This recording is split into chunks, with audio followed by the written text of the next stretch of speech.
turns out Bitcoin mining is good for local economies, actually. A few highlights from this report: the economic impact in Texas, the Texas Blockchain Council and their colleagues found $4.23 billion in total expenditures in the state, $1.67 billion in gross domestic product generated, $1.02 billion in income generated, and 12,219 jobs created. National economic impact, $10.56 billion in total expenditures, $4.14 billion in gross domestic product, $2.58 billion in income generated, 31,020 jobs created nationwide.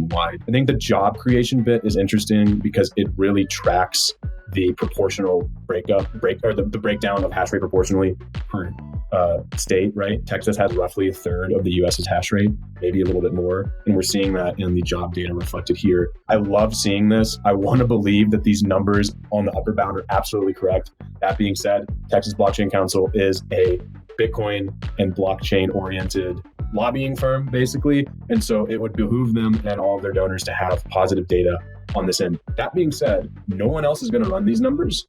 For years, we have heard how Bitcoin mining is destroying communities. You had hit pieces about people in Granbury, Texas, like having headaches and strange diseases from a mine that was 30 miles away because it was so loud. Yeah, right. And then you had other things about Bitcoin mining destroying the planet, boiling the oceans, all this other stuff.